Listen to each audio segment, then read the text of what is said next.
Juan Kapitulo 20. Sayo sa Domingo sa buntag, samtang ngit-ngit pa, si Maria Magdalena miadto sa lubnganan ug nakita niya ang mga bato naligid na gikan sa baba sa lubnganan.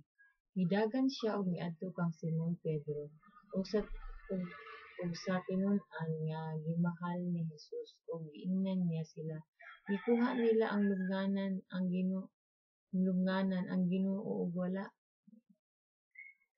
kami mahibalo kung hain nila ibutang siya. Nya si Pedro ug ang laing tinun-an nangadto sa lubnganan.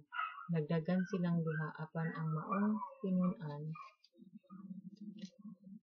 mas kusog nga midagan kay kang Pedro ug nahiuna pag-abot sa lubnganan.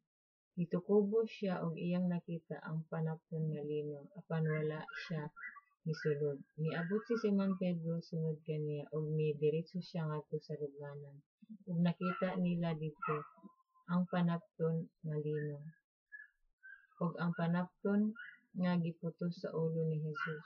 Wala kini mahitipon sa panapton nga lino kundi gilukot ug gilain pagbutang. Unya kadtong tinun-an nga nahiuna pag-abot sa lubnganan misulod usab ug nakita siya ug gituo. Wala gihapon sila makasabot sa bahin sa kasulatan nga nag-ingon nga mabanhaw siya. Unya na mauli ang mga tinun-an. Naghilak si Maria nga nagbarog dito sa gawas sa lubnganan. Unya mitukubo siya aron paglili sa lubnganan ug nakita niya didto ang duha ka anghel nga naglistig puti ug naglingkod sa dapit nga nahimutangan sa lawas ni Jesus. Ang usa didto dapit sa iyang ulo ug ang usa dapit sa iyang tiil. Day, nganong naghilak ka man? Sila nangutana kaniya. Siya mitubag, ila manggod nga gikuha ang akong Ginoo ug wala ako mahibalo kung hain nila ibutang siya. Sa pagkahuman niya sulti niini milingi siya ug iyang nakita si Jesus nga nagbarog didto. Pan wala siya makaila nga si Jesus di ay kadto. Day, nganong naghila ka man? Nangutana si Jesus kaniya, kinsa man ang imong gipangita? Nagtuo si Maria nga siya mao ang hardinero. Busa miingon siya kaniya, kung ikaw mao'y nagkuha kaniya, tug-ani ako kung hain mo siya ibutang kay kuhaon ko siya. Si Jesus miingon kaniya, Maria. Ug si Maria miatubang kang Jesus ug miingon sa Hebreo, Rabboni, nga sa ato pa magtutudlo. Unya giingnan siya ni Jesus, ayaw ako hikapa kay wala pa ako mahibalik sa Amahan. Adtoa hinuon ang akong mga igsuon ug sugindi sila nga moadto ako sa akong Amahan ug sa inyong Amahan, sa akong Dios ug inyong Dios. Busa, gisugilan ni Maria Magdalena ang mga tinun-an nga nakakita siya sa Ginoo ug nga gisultihan siya ni Jesus niini. Sa pagkagabi na niadtong Domingo, nagtigom ang mga tinun-an sulod sa lawak ug gitrangkahan nila ang pultahan kay nahadlok man sila sa mga kadagkuan sa mga Hudiyo. Unya mitungha si Jesus sa taliwala nila ug miingon, Mainyo unta ang kalinaw. Human siya makasulti niini, iyang gipakita kanila ang iyang mga kamot ug ang iyang kilid. Nalipay pag-ayo ang mga tinun-an sa ilang pagkakita sa Ginoo.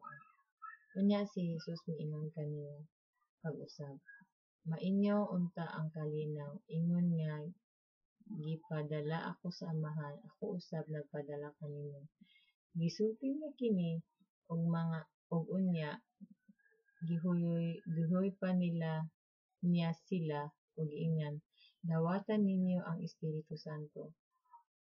Kon pasayloon ninyo ang mga sala sa mga tawo, gipasaylo kini. Kung ang ilang mga sala dili ninyo pasayloon, dili usab kini pasayloon. Si Tomas nga ginganlag Kaluha, usa sa katinun-an. Wala mahiuban kanila sa pag-anha ni Jesus. Busa, gisugilan siya sa ubang mga tinun-an. Nakita namo ang Ginoo. Si Tomas miingon kanila, gawas kung makita ko ug ikatapion ang akong tudlo sa Pinagian sa mga lansang diha sa iyang kamot ug mahikap ko ang samad sa iyang kilid, dili ako motuo. Human molabay ang usa ka semana, nagtigom na usab ang mga tinun-an sa lawak ug nahiuban na kanila si Tomas. Giprangkahan ang mga pultahan apan miunga si Hesus ug mibarog sa tiliwala nila ug miingon, "Mainyo unta ang kalinaw." Unya miingon siya, kang Tomas, "Tan-awa ang akong kamot ug hikapa kini. Hikapa usab ang samad sa akong kilid, tuo ug ayaw na pagduha-duha." Si Tomas miingon kaniya, "Ginoo ko ug Dios ko." Unya miingon si Hesus kaniya, "Nituo ka ba tungod kay nakakita ka kanako? Bulahan katong motuo bisan wala makakita kanako."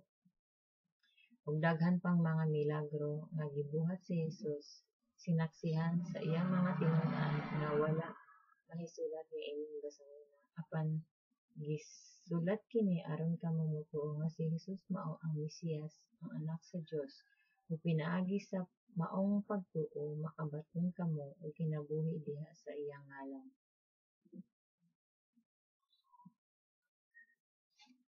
Juan Kapitulo 20.